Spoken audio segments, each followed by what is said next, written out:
second. Rather than work on assumptions, great salespeople ask questions first to uncover why prospects buy and how their buying process works. They also take notes during the opening stages to ensure everything is understood. That's it. Powerful. Give us some context on it. Oh yeah, I think he's just reinforcing, right? Obviously, we can't take notes. We don't have a piece of paper and a pencil, but you take mental notes of what the customer is saying to you, what their struggles are and their problems are with their current service, and then you work on those points there, and it should be a layup sale. I mean, if you're solving their problem and you're listening to them, what do you always say? Listen to them puke. Then you know what? It's an easier sale. Maybe most salespeople keep talking because they're nervous Yeah. and they don't listen. They should listen. Yeah. No, right on. And you hit the nail on the head. That's definitely a tool for everybody's tool belt. Right from the opening sentence of that. Listen first, sell second. Absolutely. You really can't sell until you actually know what the customer's problem is. Anything else, you're trying to force something that isn't there. And then that's how you get a cancel. That's how you get a drawback, inside of our business. Good job. All right. You already dropped it inside of Telegram. Fire me up, mommy. Okay, I got a short one too. And we just so happened to be listening to Jim Rohn this morning. And that's what popped up on my phone when I woke up. 57 quotes by Jim Rohn. So I was like, wow, we're on the same page this morning. But the one of his I chose this morning was let others lead small lives, but not you. Let others argue over small things, but not you. Let others cry over small hurts, but not you. Let others leave their future in someone else's hands, but not you. So that means you got to take responsibility for yourself, your actions, and where you want to be in life. Powerful, man. Powerful. That brings me back to some studying I was doing last night. I was studying Patrick Bet-David, and he was talking about how consistent you need to be, and there was levels to consistency. He says that some people are only consistent, they have distractions once per day, right? And those are the people that never really get anywhere. Then you got some people and those people are actually qualified as what he calls part-time, right? Then you got some people that they're a lot more consistent, right? They maybe have 2 distractions per year, but he thinks of them as full-time. But, the third stage of you being able to master your time and really consume what you need to, and possibly even become a millionaire and double your income and double your lifestyle is all the time, right? Not just full time, but then he goes on to say all the time, and all the time only has a distraction once every 5 years. It reminds me of that quote, but because it's just important to know that, you can't be distracted out here. You got to make sure that you know how to deal with certain things and recover from it as quickly as possible so that you can move on with your life. Because again, you got to be able to process issues faster and faster. And that quote right there is just, that's an amazing quote this morning. Definitely one that fires me up. Thank you, Mom. You're welcome. Drop that inside of Telegram if you haven't already. And let's move on to the next portion of the call. I'll share my screen with you guys now.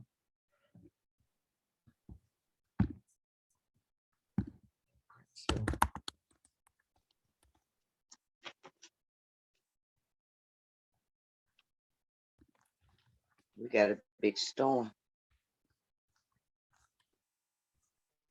What?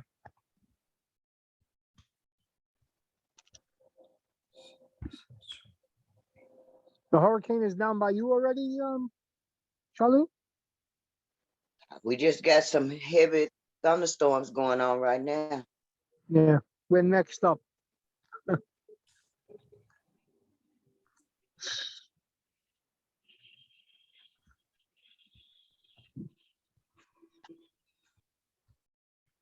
What are they calling this hurricane? Terry. Fred. Isn't it Hurricane Fred? Well, who is Terry? He the tropical storm, ain't it? He's I don't know. That storm That storm is still down south. That's on off the coast. The one that's in the coast, I believe, is Hurricane Fred.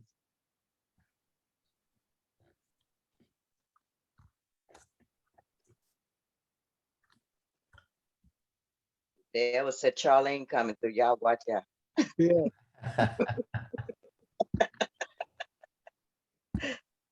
You know, hurricane, you're a tornado. Mm. I like that good. All right, guys. Next 3 minutes and 15 seconds, handwritten letter. The handwritten letter. Nobody uses this anymore. Okay. Again, we're looking for places where you can dominate. A lead hit your website. A phone call came in. A customer visited, left. All these people left. Okay. And then they didn't buy. A handwritten letter. Look, nobody's even following up, much less a handwritten letter. It takes time. It takes organization. It's underutilized. It's extremely personal. It's a beautiful touch if you really want to set yourself apart from everybody else. But it's not going to work for you if you don't do it all the time.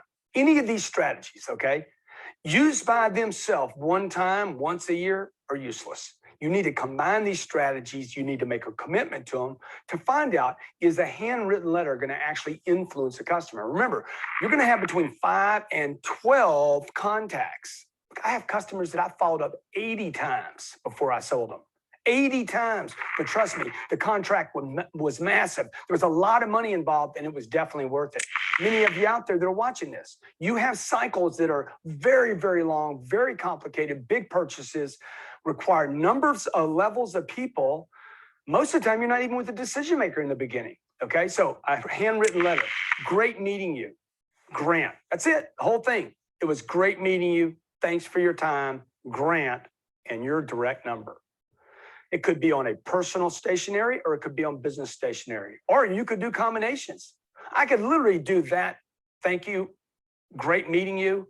I could do that in a 3-day period of time, and it wouldn't be too much. Another possibility is this. Thanks for calling or visiting our office. Also, I really appreciate your time. I know how valuable it is. Grant, phone number. Okay, what am I doing each time? Always include the phone number. Here's a little thank you. It's very simple. Another possibility in a handwritten note, short, tight, could include some offer with your note. Thank you for calling. I want to provide an offer. If you do something within the next 7 days, we're providing this because of the manufacturer, whatever, okay? Provide some kind of offer, some kind of freebie, some kind of suggestion that they get something. The fourth possible quick, short note or example I'll give you here is you could do one of these a month. You could literally take every client you have that has not been sold and take a short note, thinking about you in February, thinking about you in March, thinking about you in April. It could say the same thing every time, thinking about you in, and you have somebody else fill in the month. You know, anything you do regularly, over and over and over again, if you keep it short, you keep it personal, use both your personal stationery and a company stationery, you're just chipping away, man. You're chipping away. What you doing? You're chipping away. Number one biggest problem for every business owner. Number one biggest problem for every salesperson. The number one biggest problem we all have is obscurity. You're chipping away. You're just coming out of obscurity. You're reminding. There's 2 levels of obscurity. I don't know you at all, or the second level, which most of us suffer from. I know you and forgot about you when I was ready to purchase. Try the personal handwritten note. I promise you, it'll pay off. All right. The handwritten letter. Nobody uses this anymore. Okay.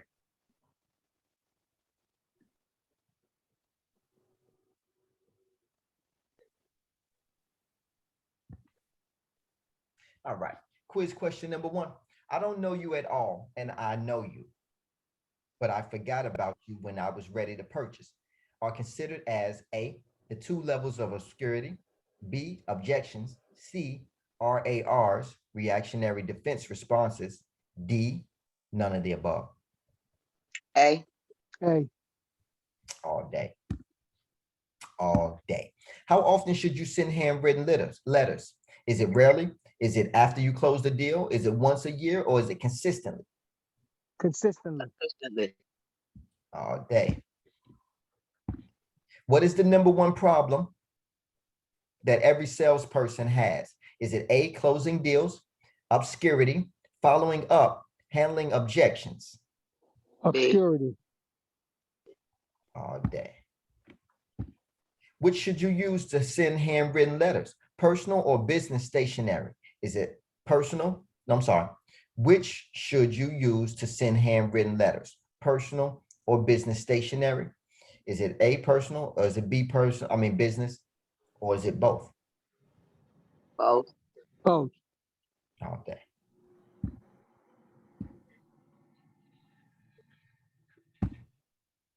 I'm done. We in there. We in there. All right, listen, old school definitely with the handwritten letters, but I think we learned something. Let's unpack. Yeah, I mean, like you said, like you always tell these guys, man, drop a text message for the holidays. Drop a text message if you happen to know something's coming up. You always tell the guys that they should have every customer in your phone. Send me 3 referrals, so on and so forth.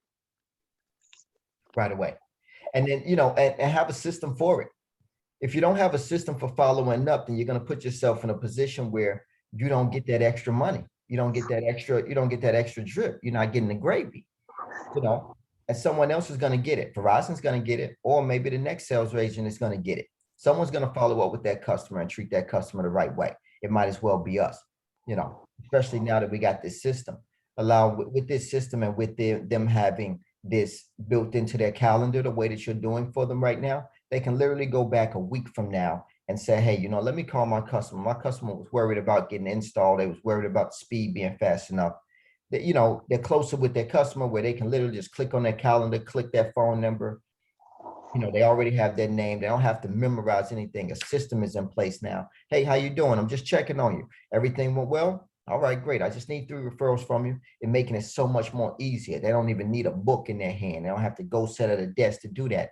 That's already at their fingertips. So again, our system is what's going to help us to follow up. And I just think that handwritten letters is something that we don't think of as much, but can it be effective?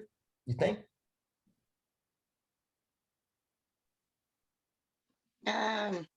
It's kind of iffy. I mean, you got maybe some generations would think that, oh, wow, that's great. They actually took time to sit down and write me a handwritten note. But the younger generation, they don't care whether it's handwritten, it's typed out, or whatever. They just want to know that they were remembered. Yeah. Yeah. So it depends on who you're dealing with the handwritten. Now, if you was going to do a handwritten, I don't know if we got birthdays, but birthdays, a nice personal handwritten for everybody for that month. I like that. I like that idea. That may just be for company, for our agents. I thought about digital birthday cards, but not about the actual birthday cards. Yeah, powerful. I love it. All right. Listen, what else did we just learn? That you got to be consistent with it. I mean, you got to do it on a regular basis if you want it to be effective. That's the only way it's going to become effective, if you're doing it consistently. Because if Susie at this house get one, and then Brian next door don't never get nothing from you, and he did business with you too, then he gonna feel like he's been slighted. So you want to make everybody feel like you appreciate them all.